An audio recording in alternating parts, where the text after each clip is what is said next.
पोखरियाल निशंक को आप सुन रहे थे। उन्होंने कहा बहुत अच्छी चॉइस है और जो जिम्मेदारी उन्हें दी गई है उम्मीद है वो इसको निभाएंगे और आगे अच्छा काम करेंगे, प्रदेश को आगे लेकर जाएंगे। तो अलग अलग रिएक्शंस हमें मिल रहे हैं, वो हम आपको दिखा रहे हैं। लेकिन अब से चंद मिनट बाद राजभवन पहुंचने जा रहे हैं तीरथ सिंह रावत, जहां वो सरकार बनाने का दावा पेश करेंगे। इससे पहले जब मंच से उनका नाम अनाउंस किया था, निवर्तमान मुख्यमंत्री त्रिवेंद्र सिंह रावत ने बेहद चौंकाने वाला फैसला सबके सामने आया था।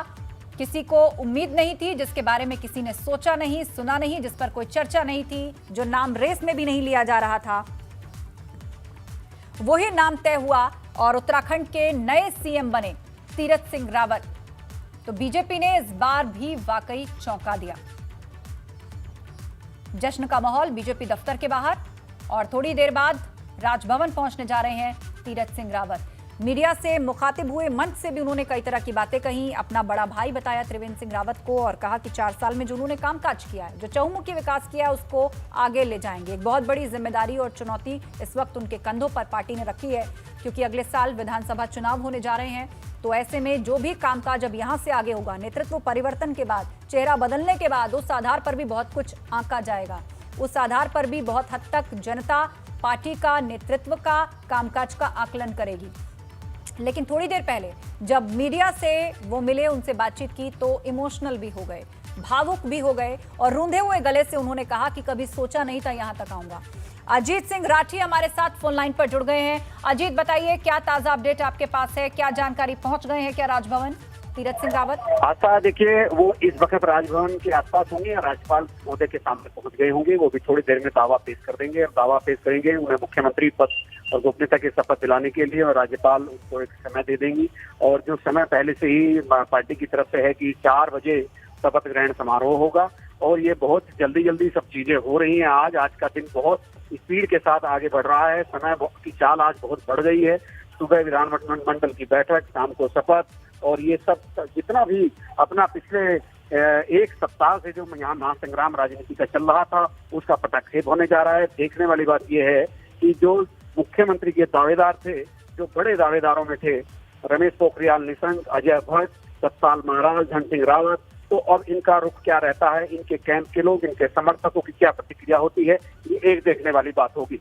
लेकिन फिलहाल इनके समर्थकों की प्रतिक्रिया या इनके आंतरिक तौर पर कुछ भी चल रहा हो, लेकिन ये तय है कि यहाँ पर कोई खुले तौर पर विरोध करने वाला नहीं है। और तीरथ सिंह रावत जैसा हम बहुत दिनों से जानते हैं कि वो बहुत ही लो प्रोफाइल राजनीति करते हैं, वो बहुत एकदम एक्सपोजर के साथ या बहुत एग्रेशन के साथ उन्होंने कभी सियासत नहीं की। और यहाँ की पहली और अंतरिम सरकार में वो पहले शिक्षा मंत्री रहे और उसके बाद वो चुनाव हार गए, लेकिन उनके बाद फिर वो चुनाव जीते और फिर प्रदेश अध्यक्ष बने। और आस्था, देखिए बहुत इंटरेस्टिंग चीजें होती हैं, जो अतीत में छुपा होता है वो भविष्य में दोहराया जरूर जाता है। और ऐसा लगता है कि वक्त जैसे दोहरा रहा हो अपने आप को। कि त्रिवेंद्र सिंह रावत के बारे में मैं आपको बता दूं कि जितने भी सत्ता परिवर्तन भारतीय जनता पार्टी की सरकारों में हुए हैं, उनके सब के कर्णधार, उसके सब के सूत्रपात त्रिवेंद्र सिंह रावत रहे हैं। और आज त्रिवेंद्र सिंह रावत के भी सत्ता का तख्ता पलट लोगों ने कर दिया। यानी जिस तरह से वो बाकी उलटफेर करते रहे थे, मुख्यमंत्रियों को हटवाने में और उनको बनवाने में अपना योगदान भगत सिंह कोश्यारी कैंप से देते रहे थे, आज वही वक्त दोहरा गया है और वही तारीख दोहरा रही है अपने आप को, वही समय दोहरा रहा है जो त्रिवेंद्र सिंह रावत ने पिछले मुख्यमंत्रियों के खिलाफ प्लानिंग के तहत उनको हटवाने का काम किया, निशंक को और खंडूड़ी को। आज बाकी लोगों ने त्रिवेंद्र सिंह रावत के साथ वही किया जो वो अतीत में करके आ रहे थे। तो ये एक कहानी घूम फिर कर वहीं आती है, तारीख और समय अपने आप को दोहराते हैं। और यहाँ तो राजनीति है, यहाँ कब क्या हो जाए किसी को भरोसा नहीं होता।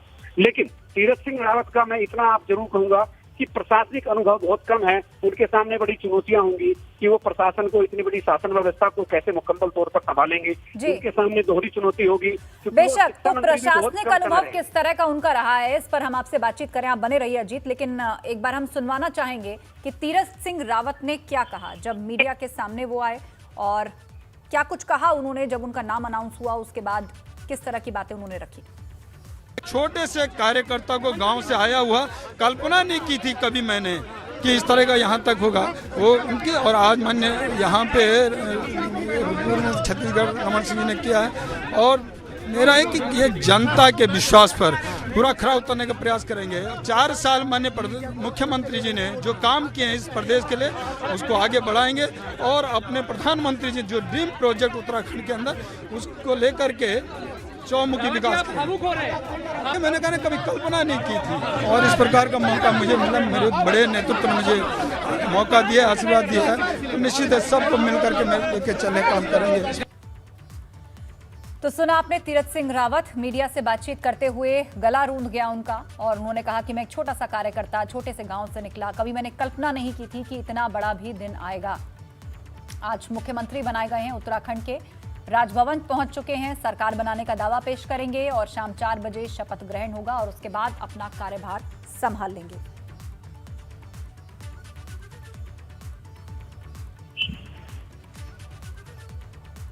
तो तीरथ सिंह रावत उत्तराखंड के नए सीएम, उनका सियासी सफर कैसा रहा है वो जानकारी भी हम स्क्रीन पर आपको दे रहे हैं। अजीत सिंह राठी हमारे ब्यूरो चीफ हमारे साथ जुड़े हैं। अजीत, हम चर्चा कर रहे थे उनके प्रशासनिक अनुभव की। एक बेदाग और निर्विवाद राजनीतिक सफर तो रहा, बहुत लो प्रोफाइल रहकर भी राजनीति वो करते रहे, लेकिन सरकार चलाने के लिए बतौर सीएम जो परियोजनाएं हैं उनको धार देने के लिए, विधानसभा चुनाव में जाने के लिए जनता के बीच में कुछ ऐसे काम करके दिखाने होंगे। तो प्रशासनिक अनुभव के आधार पर देखा जाए तो कितनी बड़ी चुनौती अब होने जा रही है यहाँ पर तीरथ सिंह रावत के सामने?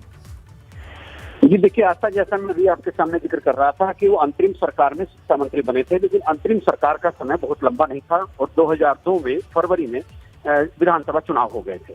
उसके बाद उन्हें कभी मंत्री बनने का अवसर प्राप्त नहीं हुआ और जब उनकी सरकार आई तब वो चुनाव हार गए और इसलिए चूंकि वो किसी प्रशासनिक पद पर बहुत कम समय तक रहे हैं, लेकिन संगठन के मुखिया रहने के नाते, विधान परिषद और विधानसभा के सदस्य रहने के नाते उन्हें राजनीतिक अनुभव तो है, लेकिन उनको जो प्रशासनिक अनुभव होना चाहिए उसकी चुनौती उनके सामने खड़ी रहेगी। तो उनके सामने एक चुनौती नहीं होगी, उनके सामने 2 चुनौती होंगी।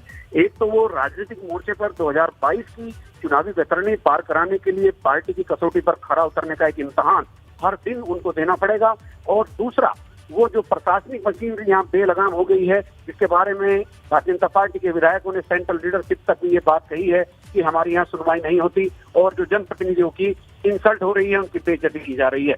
तो उसको संभालने के लिए एक चीज ये बनेगी कि उनका इम्तहान इस बात को लेकर होगा कि किस तरह से इस ब्यूरोक्रेसी को लगाम लगाया जाता है।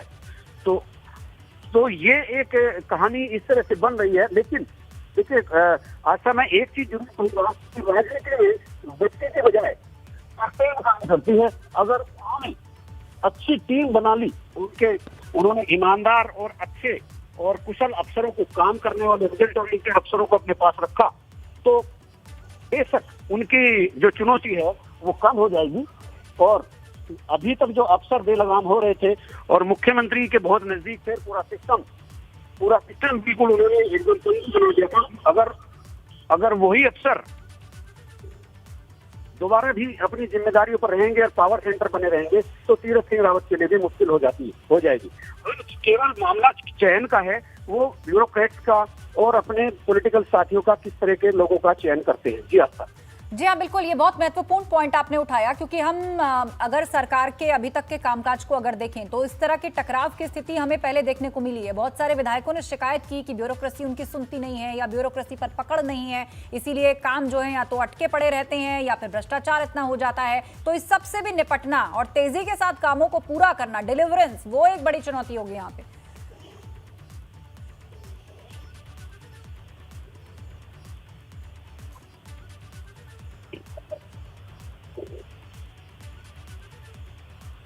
अजीत, क्या आप हमें सुन पा रहे हैं? जी आशा, मैं सुन पा रहा हूँ। आप अपना सवाल एक बार रिपीट करेंगे? अजीत, जिक्र उसी चीज का हम कर रहे थे कि ब्यूरोक्रेसी और विधायकों के बीच में या जो भ्रष्टाचार के आरोप लगते हैं या जो तालमेल के आरोप लगते हैं कि उसके कारण काम पूरे नहीं हो पाते, तो क्या इस सब को ठीक कर पाएंगे? क्या पूरी नई टीम बनाएंगे? आशा, देखिए, मैं आपको एक उत्तर प्रदेश के मुख्यमंत्री रहे हैं बहुत दिग्गज कल्याण सिंह, वो हमेशा कहते थे कि अगर शासन चलाने का कोई एक फार्मूला है तो वो कंटिन्यूअस इफेक्टिव मॉनिटरिंग, यानी निरंतर प्रभावी और सतत अनुश्रवण। मतलब आप अगर शासन चलाना चाहते हैं तो आपको निरंतर सतत अनुश्रवण करना होगा। तो उस फार्मूले पर अगर भारतीय जनता पार्टी के ये मुख्यमंत्री भी जाते हैं और कल्याण सिंह की मैं एक बात और यहाँ पर बताना चाहूंगा, चूंकि वो बड़े नेता रहे हैं, वो हमेशा कहते थे कि किसी भी मुख्यमंत्री को अपने अफसर के लिए जनप्रतिनिधि को नहीं खोना चाहिए, क्योंकि विधायक से सरकार बनती है, अफसर से नहीं बनती। और इस पिछली सरकार में ये हुआ है कि त्रिवेंद्र सिंह रावत ने चंद अफसरों के लिए पूरा अपना विधानमंडल और पूरे मंत्रिमंडल को साथ पर रख दिया था, और इसी वजह से नाराजगी बढ़ रही थी कि अफसर जनप्रतिनिधियों का सम्मान नहीं कर रहे थे, अपमान कर रहे थे। डीएम हो या एसएसपी कोई सुनता नहीं था, कार्यकर्ता डिस्कनेक्ट होते जा रहे थे, पार्टी की चिंता बढ़ती जा रही थी। जी आलिया, आप बने रहिए अजीत हमारे साथ, आपसे चर्चा जारी रहेगी कि आगे आने वाले समय में कितनी चुनौतियां अब तीरथ सिंह रावत के लिए होने वाली हैं। लेकिन इससे पहले कुछ प्रतिक्रियाएं हमें मिल रही हैं। कैबिनेट मंत्री अरविंद पांडे क्या कह रहे हैं वो भी सुनते। बिल्कुल, भारतीय जनता पार्टी में संगठन बड़ा होता है, व्यक्ति बड़ा नहीं होता है।